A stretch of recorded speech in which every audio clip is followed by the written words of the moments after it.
Excellent. So, afternoon, everyone, and welcome to this chat on recruitment automation. I've got with me today Richard Collins. Some of you will know him. If you don't, he's the chief exec and co-founder of ClickIQ, and over the last 12 months has been a really good friend of ChatTalent. I'm Alan Walker. I'm a TA and recruitment person by trade, since turned blog creator and talent technology consulting bod, for want of a better description. I lead the ChatTalent team here, and I'm also the founder of Udder, the aforementioned talent tech consulting business. As means of a shameless plug, and I am incredibly shameless today, if any of you want to know more about automation after this session, just drop me a line. Or Richard as well will be equally able to help. We're keen for this to be really interactive. So if you have any questions, pop them into the Q&A section, section even, rather than the chat.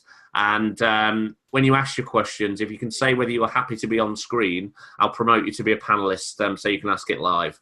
So that which will be cool and very exciting, no doubt. So should we kick things off, Richard? Absolutely. Perfect. Over to you. All right, thanks, Alan. I think Alan failed to mention his ability on a scooter as well, as we've seen on his recent LinkedIn post. So let's not underestimate your talent here, Alan. Who knew?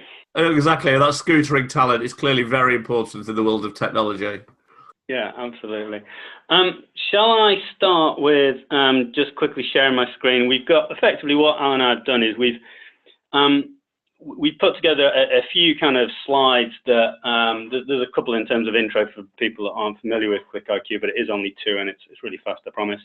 And then looking at the whole kind of automation piece and this idea of, should we be panicking, the robots are coming kind of thing? I know that recruiters great cup, Alan. Should we be panicking that AI is going to take over the world, and where does a recruiter sit within this, age of automation, should we say? So that's kind of the kind of process we're going to go through, and then we've built some questions off the back of it. So it's very much a kind of Q&A session. Hopefully we can set the scene a little bit first. So shall I launch straight into that, Alan? All right, yeah, please do. I'm in charge of PowerPoint today, which is a big promotion for me. There we go. What could possibly go wrong? Exactly. With power becomes great responsibility, remember. Yeah, absolutely. So there's us. Right. So start off with a little bit about ClickIQ for people that don't know. So effectively, we market ourselves as an automated talent attraction technology. And what that basically means is we use a whole bunch of fancy technology, whether it's machine learning, programmatic technology, to effectively manage and optimize our clients' advertising. So generally that is through to performance-based job boards. We recently acquired a recruitment chatbot business, Ian Hamilton's business, that some of you may know, largely because we were doing a lot of work within Facebook to target passive candidates. And one thing that you find out with passive candidates is if you don't have a way of converting those people on their phone, on social media at 3 o'clock in the morning, because generally they do not have a CV at that time, you're not going to get those people to apply. So everything that we kind of do, it revolves around automation and sitting alongside the recruitment process. We are relatively successful, I would say, in that we win quite a lot of awards. We've got about 70 plus clients, and they range from kind of big employers like Sainsbury's, Argos, Avis, Ford, etc., and as well as some recruitment agencies and all the big RPOs as well use us as well. So that's a kind of background to us. I don't really want to dwell on it too much, which brings us on very quickly to the whole automated question. So the question really arose. The kind of conversation started at a Recruitment Leaders 100 event in London, probably, I don't know, about 6 weeks ago or so. And the question was asked to the room, is a roundtable discussion thing, what parts of the recruitment process can and should be automated? And everyone went around the table and they would come up with a kind of piece of the recruitment pie, and then they would someone else would go, no, actually, there's a piece of tech that does that, and then someone would come up with another one, and so on and so on and so on. And eventually, it actually got to the point where we no longer were thinking about which parts of the recruitment processes could be automated, but the question was actually more, what is the job of a recruiter once you've automated all the processes? And I think that is the key. And I think that, I mean, my answer, just to kind of spoil the thing to start with, my answer is that, we add value as recruiters, persuading candidates, applicants to come and join our organizations, whether that is an in-house recruiter or whether it is a recruitment agency. It's still the same thing. And that is the key element that I don't believe can actually be automated. I then kind of went away and tried to put that into some kind of format to try and make a bit more sense of it. So we started with the recruitment funnel, and we kind of mapped against that some of the things that you could automate and some that you couldn't. And the thing that I think stands out most is that as you move down that talent attraction, engagement, filtering, offer management, hire, the element of humanness increases at each level. So when you start at the top, it's pretty much process driven, and you can use the technology to support that particular activity. But at the end of the day, when it comes to the onboarding, the management of offers and hiring people, I think personally only a human can really do that. What's your thoughts, Alan? I'm 99% in agreement. I think there's elements of offer management even and onboarding that can also be supported heavily with technology. But I think that's where that human touch can make the real difference, without a doubt. Maybe we could talk about some of the individual key elements and stuff where I've seen these bits automated. I think we've got that on the next slide, haven't we? Yes, we have. Let's we go. So Alan took my beautiful triangle. Here we go. Oh, that's animated. Alan took my beautiful triangle and then butchered it into some boxes. And basically said, what are all the kind of key elements, I guess, of a recruiter's job? And then, how can we look at each one individually, and then can we map technology against that? That's basically where you started from, wasn't it, Alan? Exactly, and then kind of working through all of these. So clearly there's a shed load of elements of the recruitment function and recruitment process, and something else we've probably missed as per the box at the bottom right. But kind of working through those, whether or not we should automate them, but whether we can, whether it's possible to either fully or semi-automate them. I think across all of those it's possible. Looking at planning and forecasting, of course, there's foresight. And that can give you a huge head start on your organisation's hiring requirements. And that's something that traditionally has either not been done at all, or it's been done in a very manual one-to-one basis between recruiters and their particular business area that they're supporting. Attraction, Click IQ, of course, getting your opportunities in front of more people, more efficiently, lower cost, etc.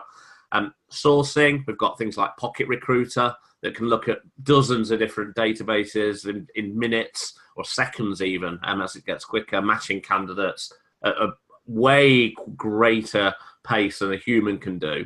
And they'll argue also with greater accuracy and in much more of an objective way. Nurturing, candidate ID, candidate conversion, we've got chatbots, amongst other things, that can act as that first point of contact for candidates, answering those sometimes what might feel to recruiters quite repetitive kind of micro questions that for a recruiter to handle for every single candidate who asks them can be either tedious or almost impossible if you've got huge volume. But actually they're important to candidates for them to be able to ask those and get the answers they're looking for. And if they do get the answers they're looking for, it can, in theory, lead to a higher degree of conversion and, in theory, better match candidates because the people who are converting have had the answers they wanted, the questions they wanted answered. Screening, again, there's hundreds of tools out there that can help match applications to opportunities. Assessment is really cool at the moment. So we've got gamified assessments as an example. There's dozens to choose from, Pymetric, Cognosys, and similar. Some of that stuff is really smart and goes beyond those kind of traditional psychometrics and numerical reasoning type tests and starts to look at the cognitive abilities of people. We've got interview scheduling. You can hook up something like Chronify to your ATS or even use a chatbot to help handle what really is like herding cats sometimes in terms of getting candidates in front of hiring managers. And then the offer management piece. Most ATSs can help with that now, but some aren't great at it. So there are external tools that can help, certainly with the administration piece of it and making sure all the T's are crossed and the I's are dotted, etc. Background checks, tools like XREF can again be hooked up to your ATS, so you don't have to keep going to an external tool or an external organization to arrange background checks. And then finally, the kind of onboarding piece, you've got things like Apocal and Onboarder and others that can help provide that much more comprehensive, I feel, and kind of personalized experience for new employees. And all those vendors I've just mentioned, there's lots of different options for people to consider. I've just mentioned one or two at each particular stage. What's right for one organization might not be right for another on several levels for several reasons. And I guess that's the kind of stuff I do when I'm doing my other stuff. And I think, one thing that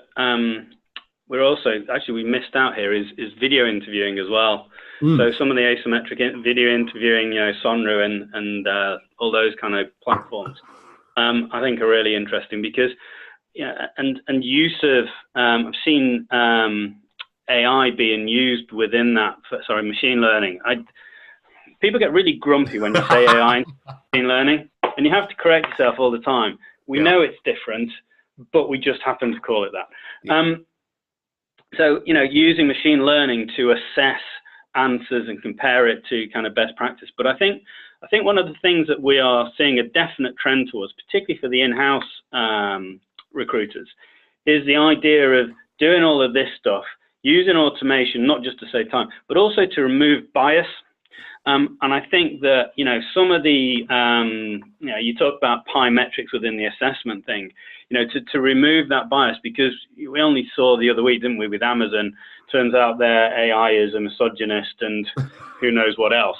And, even when we train the robots to do it, the bias then sort of remains. So, but there seems to be a lot of tools coming out now that help those businesses remove the bias completely from the process. And I think that's quite an interesting trend that we'll see more of.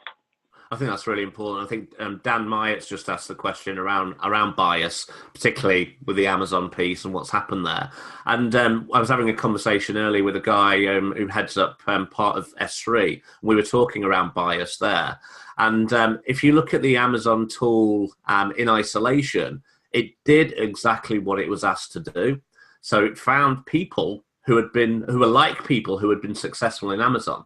The problem with that is it's been taught to look at the people in Amazon who majority happen to be male, white, from certain educational backgrounds, and it matched with them.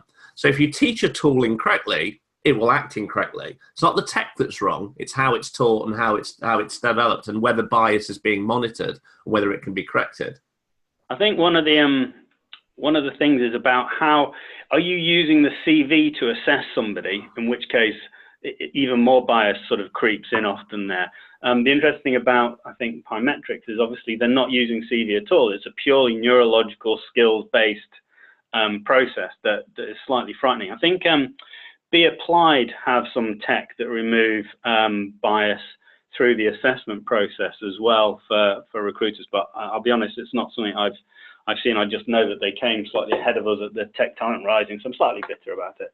And I think as ever, in the same way that you would monitor your human-powered process to see whether the right things are happening from a D&I perspective or bias perspective, or the wrong things, in fact, you've got to do the same when you've got something automated. If you're not monitoring and measuring and managing, then there's nothing you can do about it until it's too late. So you've got to kind of look at these things all the time. And the tech vendors themselves are getting better at this stuff. They're realizing that they need to be self-monitoring and not just doing it on a client-by-client basis and waiting for somebody to kick up a fuss, but actually looking at across the whole piece to see whether what they're doing is reflective of the candidate pool they're initially fishing from, and actually whether that candidate pool is reflective of the total addressable candidate pool that's available. Yeah. So they are getting better. It's still not perfect for most of the vendors, but they are getting better, and it's something they're taking seriously, without a doubt. I think there's also bias in areas that you perhaps wouldn't expect, because the assessment selection thing is pretty obvious. But, even in the world that we work in terms of, recruitment, advertising, job boards, all that kind of stuff, in the olden days, it was, you would have someone that has to make a decision of where a job is advertised. And often that decision would be heavily influenced by the relationship with the salesperson that's flogging that advert. Whereas now we move to a world of, you know, programmatic ad buying. So basically the computer is making decisions in real time based on the response rates that it's seeing, and then it up and down weights the media spend based on who is providing the volume, the the best converting applicants, the right type of applicants, etc., all in real time. And you know, this idea that the machines just are able to do this stuff without thinking. They don't sleep. They never, as long as that bias is taken out at the beginning, then they're always independent and make good decisions based on the data that they're presented with. I think is the key thing there. Exactly. So clearly we can automate an awful lot, and even if we can automate the majority of the process, should we? Yeah, I think that the market will make us, to be honest. You know, if you work in the world of RPO, the RPO with the best, most efficient tech stack, in reality, can offer their services for less or will make more profit for the same thing. And I think that will affect, you know, the whole of the industry. So if you're an in-house guy, girl, you are always under pressure from the finance person to spend less money. And you know what we've seen is a huge investment in technology in those businesses. And I think the RPOs are therefore being forced to do it, and then that will drip down to the contingent recruiters as well. Because at the end of the day, it's about where we add value. And if something can be done cheaply, and most of this, well, not most, but quite a bit of this tech is actually really, really cheap, it can do the job of several people, which allows you to then be focusing on the stuff that you do best, which comes back to this idea of value. And what is it that you do as a human being that cannot be either outsourced to somewhere cheaper on the planet, or the technology actually can do it in a much more efficient, low-cost way. So I think ultimately that the market will decide. What's your view, Alan? I'm with you on that, exactly. It's ultimately the pressures that the teams face will be the determining factor of whether we do this stuff. And but more importantly, actually, where they will see the value is not just around speed and efficiency. For me, it'll be around actually quality can be improved hugely by doing this stuff. And really, really importantly, it can free up time for recruiters, which we can come on to in a second. It's whether all organisations see it like that, or whether they purely go down the let's be more efficient and let's be cheaper route. The very best will do a bit of all of that. So it'll be, yeah, absolutely, this should cost less. Yes, we'll be quicker. Yes, we'll be more efficient. But actually, that then frees up time for us to be, as we'll say in a second, a little bit more human and spend time with people more, and actually have more input in terms of how the process works, but also better candidate contact, better hiring manager relationships, etc. Yeah, absolutely. Is that the next question, you said? No, it's not. It's not. We were going to talk about what's left for the recruitment team. So I guess it kind of is, yeah. But where will recruiters add value then in the future? Let's assume that the vast majority of the process is automated. Where do you feel that the recruitment team can add the most value? Ultimately, they become brand representatives, don't they, of their employers or their employer that they're representing, you know, and it's their job to understand exactly what that person's needs are, desires are, in a way that perhaps a computer can never understand. I think to take the reverse is to say, well, whoever came into recruitment because they wanted to process CVs or, you know, all of that kind of stuff. I think the reality is that people do this. No one goes into recruitment because they're not people person in terms of they got to want to interact with people. Yeah. They might perhaps have a lesser view after many years of some people as a result of doing the job, but that's another thing entirely, isn't it? But ultimately, you know, we are in a people business, and we have to generally sit opposite the person that we hire into our organizations for 8 hours a day or whatever you do. And the role, I do believe, is to represent that brand, because people buy into people, and you know, you have to have that connection. You have to be able to find out what it is that those people want to do, and then you have to represent your company in a way that persuades them to come and join you at the end of the day. Agreed entirely, and also we've all of this tech is all well and good, but you won't turn it on the 1st of January 2019 and never ever interact with it again for the next 10 years. This technology needs shaping, it needs guiding, it needs configuring, it needs tweaking, it needs monitoring in terms of the output of it.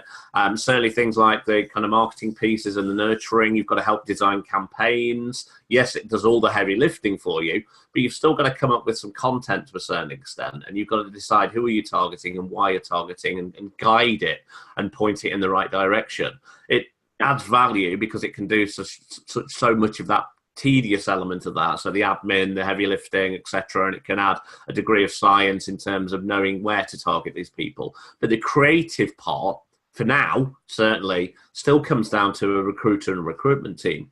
I think, yeah, does that mean that a recruiter starts to put different hats on? So it goes away from my job is to manage relationships with candidates and hiring managers. And do they become more of a marketeer, for example? Do they start thinking about things differently? Do the best recruiters have to also be pretty tech savvy as well in terms of understanding what's possible from these systems? Absolutely. But back to your point, there's still going to be that place for recruiters to get heavily involved in that persuasion element. Somebody's commented here on the chat that that influencing bit, that persuading bit, that relationship building bit, they presume at the moment this can't be automated. And I 90% agree with that. I think relationships can be kicked off through technology, and that building awareness of an organization and driving interest and getting to the point of maybe at least showing an interest in applying or even applying for a role. Technology can help with that, but then converting that into a genuine, true relationship, that's where a recruiter comes in. Yeah, and I think, back to your earlier point about, the amount of time you have to spend with this stuff. We put in technology expecting it to do this job immediately. We would never do that with a new hire. No, we would spend exactly. time making sure that they were properly trained and all of that stuff. And you have to apply that, I think, also to the technology in reality. And the other thing, that when technology fails, obviously everyone talks about it, but I think often the issue with it failing is that not enough is invested, not in terms of the tech itself, but making sure that it is put in properly to suit your needs as a client in the first instance. Every ATS failure that I've ever heard of is often because they just didn't do the legwork up front, and I suspect that applies to pretty much all types of technology through the tech stack. I think so. Yeah, absolutely. You've got to manage your vendors. Ultimately, the vendor wants to sell you the product, and you've got to be very careful about choosing the right product for your organization and understanding what's going to work.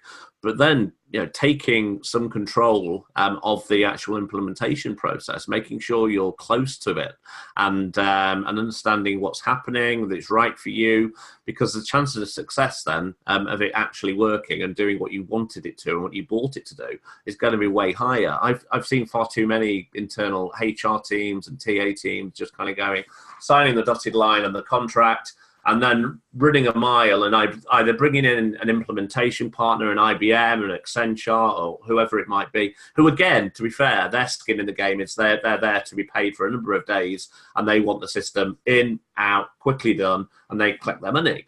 Their interest is at the long-term success of that tool. That should be your team, your HR team, your TA team driving that and being really close to that implementation process.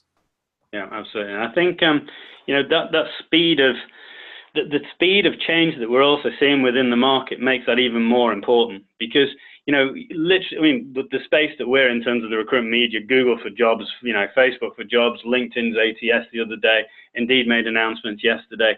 The whole thing, it is changing at a phenomenal pace, and you have to grasp some of those changes, or you'll never know the tools that you need to do it. And whilst some of the tools are there to help you deal with that complexity, you still have to have an understanding.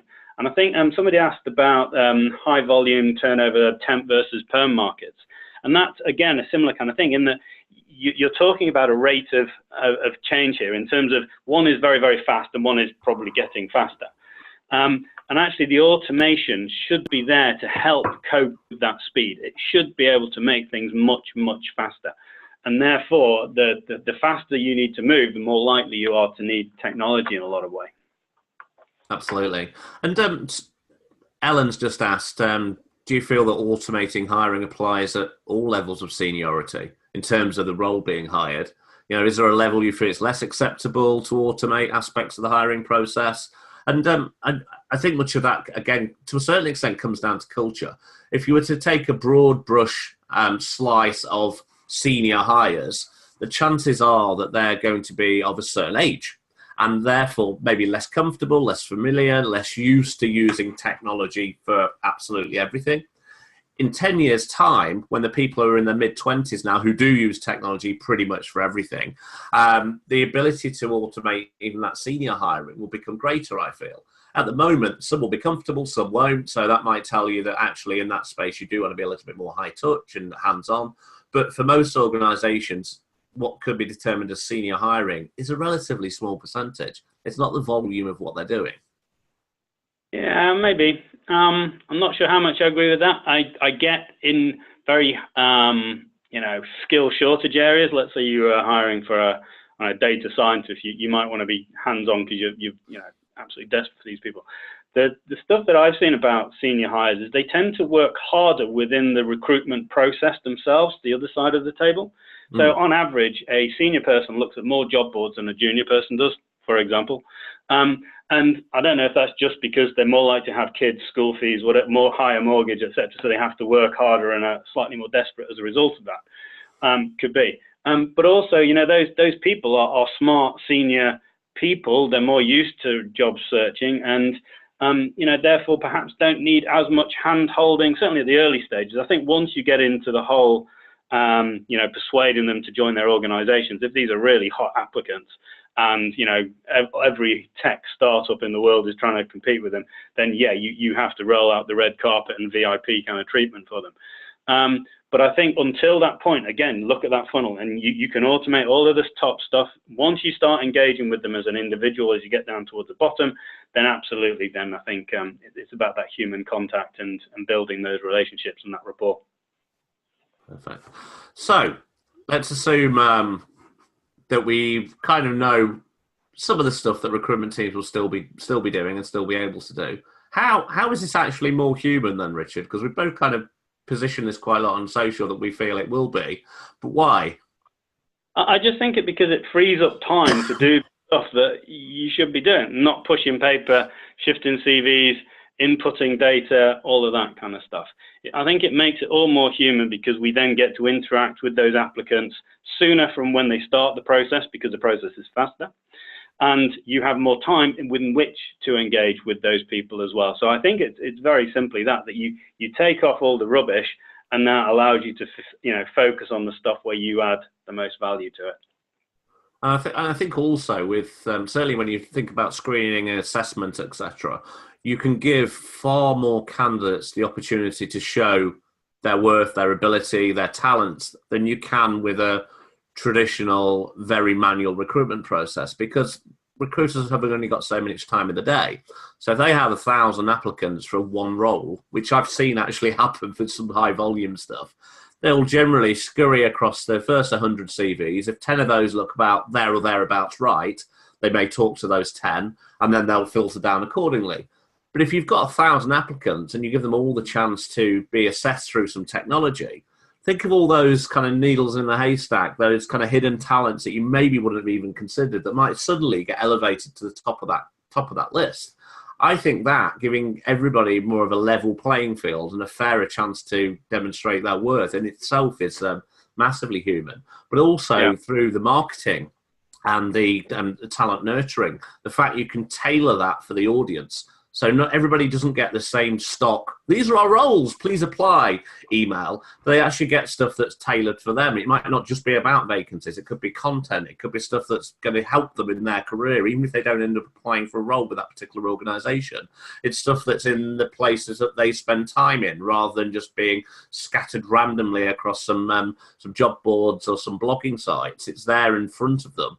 And actually that ability to kind of close the gap between candidates and hiring managers sooner by hiring managers recording videos and getting that out to candidates earlier in the process, where they talk about what they want from a candidate and what they value in their team and the kind of skills they're looking for. I think all of that stuff, although it might be done digitally, actually the end result is it's much more personalised, and in my mind, that in itself is more human.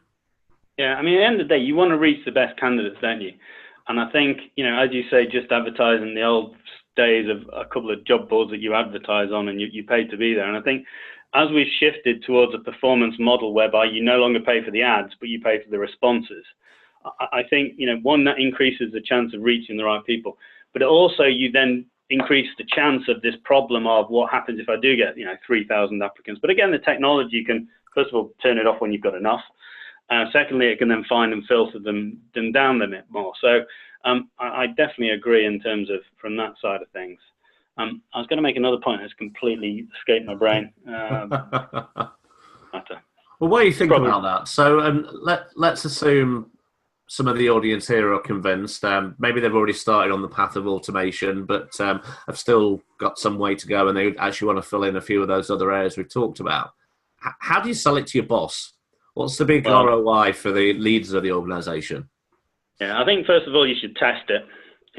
Pretty much every client we've certainly ever had, we've done a pilot to demonstrate that business case, that return on investment. That's the first thing. And I think secondly, hopefully the bosses recognise that this world is changing, and if they don't start moving with the times, then they're really going to have a problem commercially. You're just going to get left behind. You're not going to be as profitable. You're not going to be able to compete with business, etc. One of my first bosses, who back in the mid-90s, who still runs a recruitment business now, I saw him recently at the Recruitment Agency Expo in Birmingham, and he is old school. This is a guy who he used to get the accounting institute handbook, and every night would ring through people. GDPR would be a nightmare there. So you can't sort of do that. But even he recognises now that he needs to put the technology in to be able to compete, because it's changing so rapidly that companies who do implement this stuff and manage to implement it well have such an advantage over those that don't, that the long term does not look great if you don't really have that stuff in place. Exactly. And I think you've got to, as a recruiter or recruitment leader in your organisation, if you're going to sell anything, you've got to have a commercial hat on. You've got to be thinking, what is the ROI on this? And you've also got to get to the place where you can communicate that ROI isn't necessarily going to happen overnight like that, but it's a long-term investment. And it's a case of, if we don't do this, everybody else is, or everybody else will at some point. And whatever challenges we've got right now, we're just going to get even bigger. So we need to keep pace, and we need to be able to evidence that this will help with, yes, cost, because the boss loves money. It'll help with efficiency. He or she also love that. But actually, the people who, most leaders and organisations are banging the drum about talent. People are at the core of our business. And if you can evidence that this will help you hire better people, those three things together are going to go some way to winning the argument with the boss. And, absolutely. And we are in a situation where there is severe candidate shortages across the board. Yeah. Not just Brexit, but the state of the economy. We're at nearly full employment, pretty much. So you have to look at new ways to attract these people to your organizations.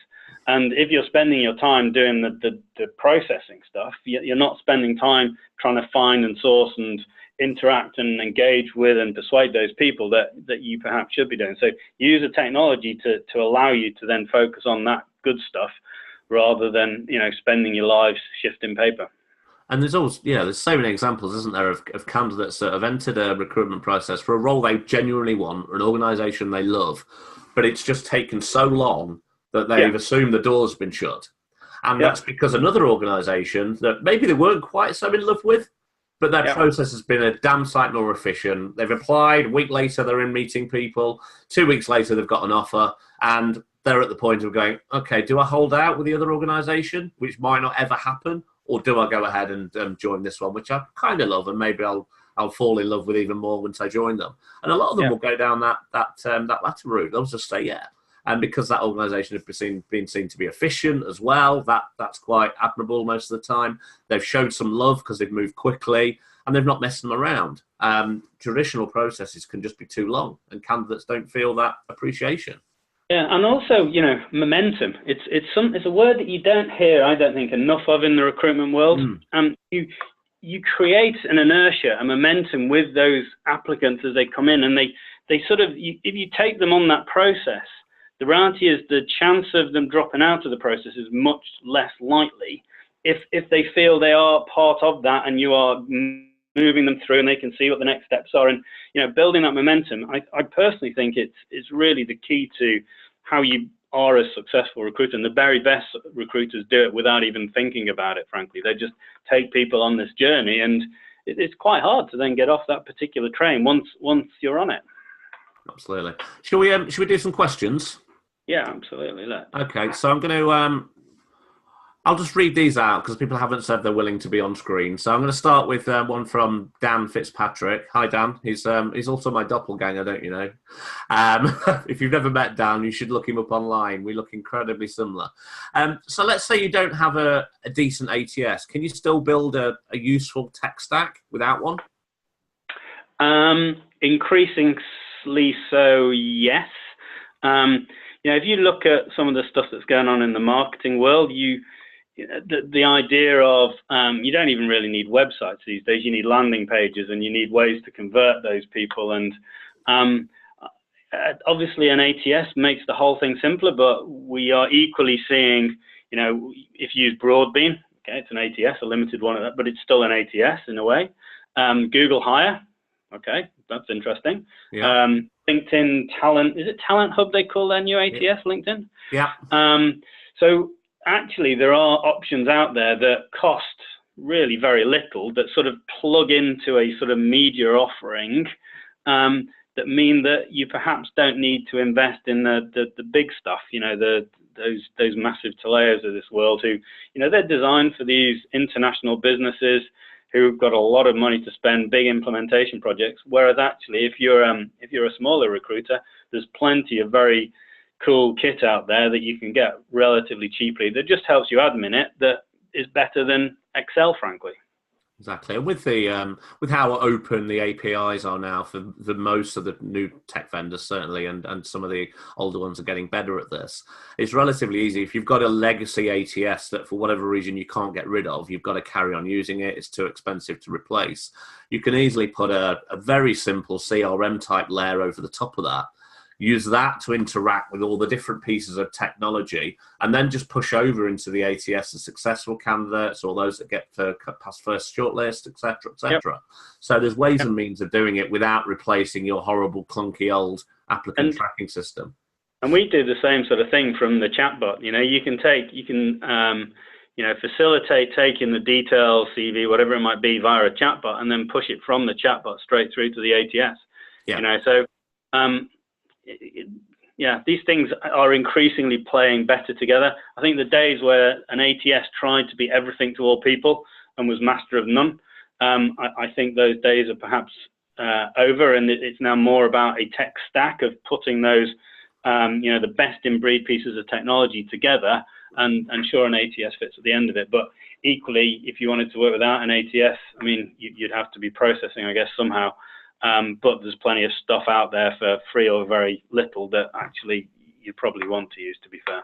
There's ways and means. I agree entirely. The ATSs that are growing their market share at the moment are the likes of Smart Recruiters and Greenhouse and Lever, who, as well as providing pretty solid ATS functionality, they're actually seeing themselves as more of a marketplace and ecosystem to kind of hook all these different technologies in. Some of them will then start trying to replicate those technologies because clearly the more of the pie they have, the more profitable they'll be. But many actually see it being a much easier way, is just act as that central point where everything feeds into it and build from there.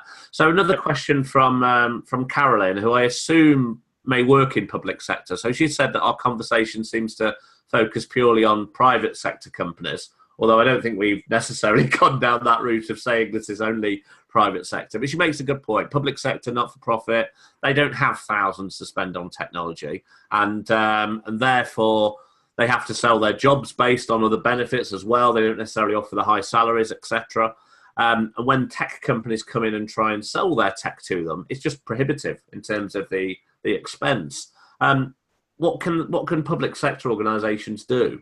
Yeah, I mean, there's two parts of this, isn't it? There's first an employer, EVP type discussion to be had. So in terms of how you are writing your job ads, how you are selling the benefits of the role to those candidates, how you're reaching the candidates. That's one part. And yes, if you don't have the higher salaries, you focus on the other stuff. Absolutely. And I work private sector. I don't have a pension. And there's a big sales factor if I wanted to then work in public sector. The technology piece, I think, is a different thing because one of the things that all public sector organisations that are under scrutiny is to drive down costs and increase efficiency, decrease headcount, and all that kind of stuff. And if you're going to carry on doing the same level of work, the only way you can do that is through automation and technology.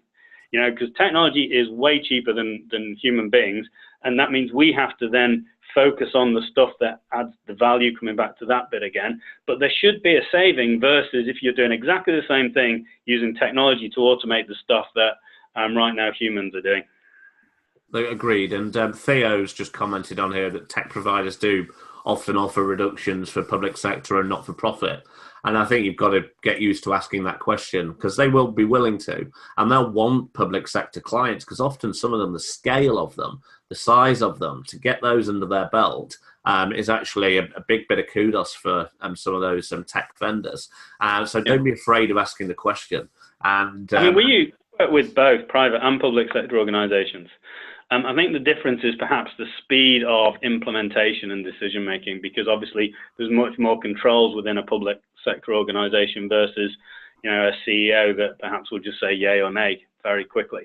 So I think, I don't think there's any difference in terms of the operational efficiency. I think decision making and all that kind of stuff is maybe trickier. And also you don't have to go with the Rolls-Royce version every time. And actually, even the private sector organisations that pick those things, you sometimes massively overspec versus what they need. And equally, it doesn't cost as much as you might think. I mean, we charge like 300 quid a month for the platform. And it's right now, it can manage hundreds of thousands of job campaigns at any one time. So thanks, Theo. Theo actually is a client of ours, and he was very speedy and very efficient.